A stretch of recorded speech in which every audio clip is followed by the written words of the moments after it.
بسم اللہ الرحمن الرحیم۔ السلام علیکم، میرے چینل میں آپ کا استقبال ہے۔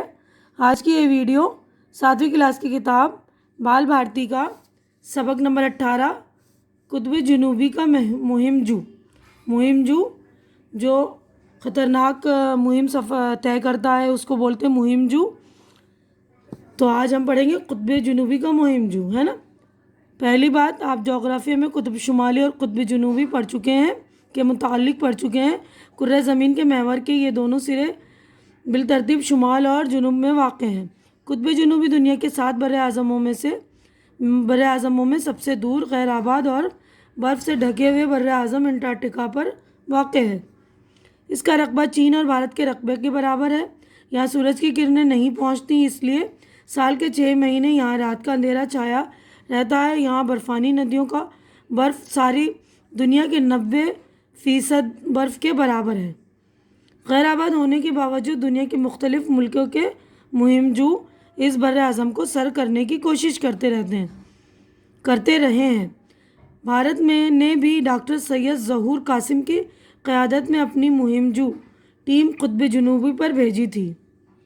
قیادت میں یعنی ان کی رہنمائی میں، یعنی ان کے لیڈر تھے، ایک ٹیم جو گئی تھی اس کے لیڈر تھے۔ تو بھارت سے یہ ڈاکٹر سید ظہور قاسم گئے تھے۔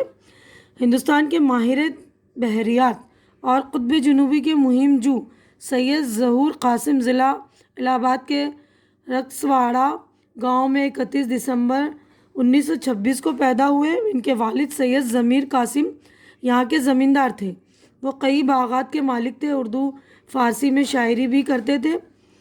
ظہور قاسم کی والدہ فاخرہ بیگم نہایت وفادار خاتون تھیں۔ انہوں نے اپنے بچوں کی تربیت میں کوئی کسر نہیں چھوڑی، انہیں اعلیٰ تعلیم دلوائی۔ ظہور قاسم اپنے تمام بھائی بہنوں میں سب سے بڑے تھے۔ ظہور قاسم کی ابتدائی تعلیم گھر ہی پر ہوئی۔ پنڈت جگدمبا پرساد سے انہوں نے ریاضی، جغرافی اور تاریخ سیکھی۔ دینیات کے علاوہ اردو فارسی کی تعلیم انہوں نے مولوی ابراہیم سے حاصل کی۔ جماعت ششم سے انہیں اسکول میں داخل کیا گیا۔ ششم یعنی چھٹی کلاس سے وہ جو ہے اسکول میں گئے، یعنی 5th کلاس تک، 5ویں کلاس تک وہ گھر میں ہی پڑھے۔ مزید یہ اسلامی کالج سے میٹرک کے بعد گورنمنٹ کالج الہ آباد اور علی گڑھ مسلم یونیورسٹی سے انہوں نے سائنس میں گریجویٹ کی ڈگری حاصل کی۔ اس کے بعد ظہور قاسم نے 1951 میں علم الحیوانات میں MSc کا امتحان امتیازی نمبروں سے پاس کیا۔ اس کامیابی پر علی گڑھ مسلم یونیورسٹی نے انہیں سونے کے تمغے سے نوازا اور شعبہ علم الحیوانات میں لیکچرر کا عہدہ پیش کیا۔ ظہور قاسم کی شدید خواہش تھی کہ میں سمندری علوم میں ڈگری حاصل کروں، لہٰذا 1953 میں وہ برطانیہ گئے اور وہاں کے کالج سے بحریات میں PhD اور 1968 میں DSc کی ڈگری یہاں حاصل کی۔ ظہور قاسم کو تعلیم کے ساتھ ساتھ کھیلوں میں بھی دلچسپی تھی۔ علی گڑھ مسلم یونیورسٹی میں تعلیم کے دوران انہوں نے ہاکی اور فٹ بال کے کھیلوں میں اپنی مہارت کا مظاہرہ کیا۔ نیز وہ نیزہ اور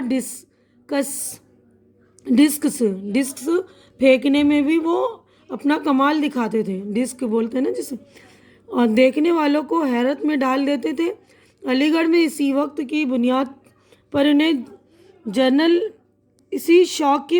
انہیں جنرل اسپورٹس کیپٹن اور بعد میں جمنازیم کلب اور گیمز کمیٹی کا سیکرٹری بنایا گیا۔ یعنی کھیلوں سے دلچسپی تھی نا ان کی، تو اسی لیے انہیں اسپورٹس کیپٹن اور جمنازیم کلب اور گیمز کمیٹی کا سیکرٹری بنا دیا۔ بحریات میں PhD کرنے کے بعد جب ظہور قاسم کو کوچی کے بحر ہند میں تحقیقی کام کرنے والے عالمی ادارے سے جڑے تو انہوں نے کیرلا اور لکشدیپ کے سمندروں کی ابتدائی پیداوار اور کوچین کے ماہی پروری یعنی مچھلی کی پرورش کے ادارے میں مچھلیوں کی حیاتیات کے مختلف گوشوں پر تحقیقی کام کیا۔ اس تحقیق کی وجہ سے تمل ناڈو میں مچھلی کی صنعت کو کافی فروغ حاصل ہوا۔ حکومت نے ان خدمات کے صلے میں ظہور قاسم کو 1974 میں پدم شری کے اعزاز سے نوازا۔ وہ اگرچہ کئی سائنسی اداروں میں کام کرتے رہے، مگر جب انہوں نے گوا کے قومی ادارہ بحریات NIO یعنی نیشنل انسٹیٹیوٹ آف اوشینوگرافی بحریات کی ذمہ داریوں کو سنبھالا تو ان کا راز تعلق سمندری تحقیق سے ہو گیا، یعنی ڈائریکٹ تعلق جو ان کا سمندر سے ہو گیا نا۔ ان کاموں کی وجہ سے NIO ساری دنیا میں مشہور ہو گیا۔ یہاں ظہور قاسم نے 13 سمندری مہمات کے ذریعے بحر عرب اور بحر بنگال کی سمندری پیداوار کا پتہ لگایا اور کثیر دھاتی لچھوں کے ذریعے ذخیرے دریافت کیے جن کی مقدار اربوں ٹن تک پہنچ گئی۔ ان لچھوں میں مینگنیز، لوہا، تانبا، نکل اور کوبالٹ پایا جاتا ہے۔ قطب جنوبی کی مہم ہندوستان کی سائنسی ترقی کی تاریخ میں بڑی اہم مانی جاتی ہے۔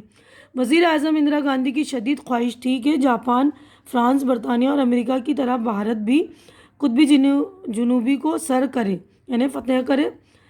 حکومت نے اس مہم کی قیادت ظہور قاسم کے سپرد کی، چنانچہ مختلف فنون کے 21 ماہرین کا یہ دستہ یعنی پوری ٹیم قطب جنوبی کی مہم پر 6 دسمبر سن 1981 کو گوا کی مارموگاؤ بندرگاہ سے روانہ ہوا اور بڑی دقتوں کا سامنا کرتے ہوئے 9 جنوری سن 1982 کو ہندوستانی وقت کے مطابق رات 3 بجے قطب جنوبی پر پہنچا۔ قطب جنوبی کی سمت ظہور قاسم کے دستے کا ابتدائی سفر تو آرام دہ تھا، مگر جب ان کے ماہرین کا جہاز گرجنے والا 40 اور غضبناک 50 کے قریب پہنچا تو ان کی دشواریاں بڑھ گئیں۔ تیز وتن ہواؤں، طوفانی ہواؤں اور پہاڑ جیسی بلند سمندری لہروں میں جب ان کا جہاز ڈگمگا جاتا تو انہیں اپنی موت قریب نظر آتی۔ اس خطے میں پہنچ کر جب دن 1 ماہ کے برابر ہوا تو ان کی پریشانیاں اور بڑھ گئیں۔ ناشتے، دوپہر اور رات کے کھانے میں وقت کی تمیز نہیں رہ گئی تھی۔ یہ لوگ جب نیند آتی سو جاتے، جب بھوک لگتی کھانا کھا لیتے۔ اس تبدیلی کی وجہ سے ان لوگوں میں چڑچڑاپن آ گیا تھا، ان کے چہرے پر مایوسی چھائی رہتی۔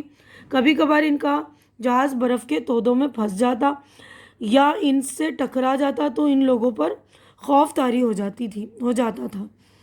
ظہور قاسم ایسے حالات میں اپنے ساتھیوں کا حوصلہ بڑھاتے اور انہیں ہنسانے کی کوشش کرتے۔ وہ کہتے تھے، موت تو سڑک کے حادثے میں بھی ہو سکتی ہے، نیند میں بھی آ سکتی ہے، لیکن کسی مہم کے دوران ہونے والی موت سے بہتر کوئی موت نہیں۔ اگر ہم اس دوران ہلاک ہو جاتے ہیں تو ملک کے کروڑوں لوگ ہمارا سوگ منائیں گے۔ قطب جنوبی پہنچتے ہی مہم جوؤں نے مل کر وہاں ایک بیس کیمپ تعمیر کیا اور بھارت کا پرچم لہرایا یعنی جھنڈا لہرایا۔ وہاں انہوں نے ایک خودکار موسمی اسٹیشن بھی قائم کیا۔ ان دونوں مقامات کو گنگوتری اور میتری نام دیے گئے۔ قطب جنوبی کو سر کرنے والوں کی یہ پوری ٹیم 21,000 کلومیٹر کا فاصلہ طے کر کے 21 فروری سن 1982 کو مارموگاؤ بندرگاہ واپس لوٹ آئی۔ یہ مہم 77 دنوں میں مکمل ہوئی۔ اس کی کامیابی 77 یعنی 77 دنوں میں مکمل ہوئی۔ اس کی کامیابی پر ہمارے ڈاک کے محکمے نے 9 جنوری سن 1983 کو ایک یادگار ڈاک ٹکٹ جاری کیا۔ وزیر اعظم اندرا گاندھی نے ظہور قاسم اور ان کی ٹیم کو مبارکباد دی اور اس کامیابی پر بہت خوشی کا اظہار کیا۔ قطب جنوبی کی مہم سر کرنے کے بعد بھی ظہور قاسم مختلف اداروں سے وابستہ رہے۔ سن 1989 میں انہیں جامعہ ملیہ اسلامیہ دہلی کا وائس چانسلر بنایا گیا۔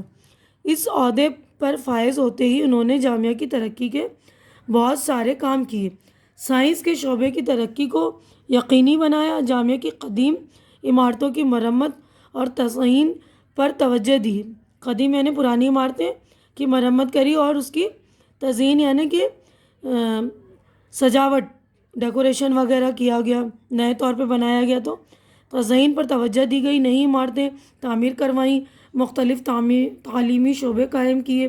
تعلیم کے ساتھ ساتھ کھیلوں کی طرف بھی انہوں نے خصوصی توجہ دی اور کرکٹ اور باسکٹ بال جیسے کھیلوں میں جامعہ کا نام روشن کرنے کے لیے کڑی محنت کی۔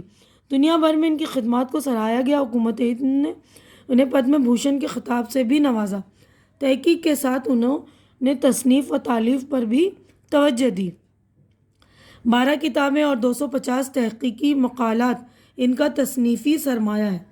بحریات اور ماحولیات پر کام کرتے کرتے ظہور قاسم 88 برس کی عمر میں 20 اکتوبر 2015 کو اس جہان فانی سے کوچ کر گئے.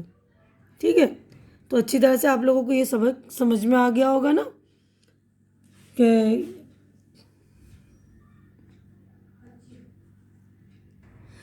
تو دیکھیے ہمارا چیپٹر ہو گیا مکمل. امید کرتی ہوں کہ آپ کو اچھی لگی ہوگی، پسند آئی ہوگی. تو ہم معنی و اشارات کر لیتے ہیں. دیکھیے یہاں پر الفاظ، اس کے میننگ میں پڑھ رہی ہوں، آپ لوگ اچھی طرح سے سن لیجیے گا، سن کر یاد کر لیں گی. بحریات، سمندروں کا علم. مہم جو، خطرناک جگہوں کی کھوج کرنے والا. مزیدار، خاص ڈھنگ سے زندگی گزارنے والا. جمنازیم، جسمانی ورزش کی تربیت.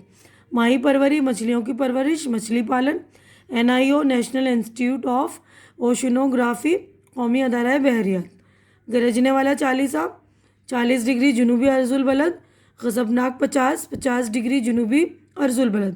قطب جنوبی کے وہ خطے جہاں ہوائیں طوفانی رفتار سے چلتی ہیں تو اسے گرجنے والا 40 اور غضبناک 50 کہتے ہیں، اور وہاں پہ ٹھنڈک بھی بہت زیادہ ہوتی ہے نا. اب یہ دیکھیے، سوگ منانا، کسی کی موت پر غم کا اظہار کرنا. بیس کیمپ، ابتدائی پڑاؤ. سر کرنا، فتح کرنا. تزئین، سجاوٹ. تصنیف، کتاب لکھنا. تالیف، کتاب تیار کرنا. تحقیقی مقالہ، کسی موضوع پر تلاش اور جستجو کے بعد لکھا ہوا مضمون. جہان فانی، فنا ہونے والی دنیا. کوچ کرنا، چلے جانا، مراد انتقال کر جانا. تو یہیں پر ہم اپنی ویڈیو مکمل کر رہے ہیں کیونکہ کافی لمبی ویڈیو ہو گئی ہے ہماری. امید کرتی ہوں اب ہم جو مشق اپنی اگلی ویڈیو میں کریں گے، تو آپ لوگ میری اگلی ویڈیو بھی دیکھ لیجیے گا.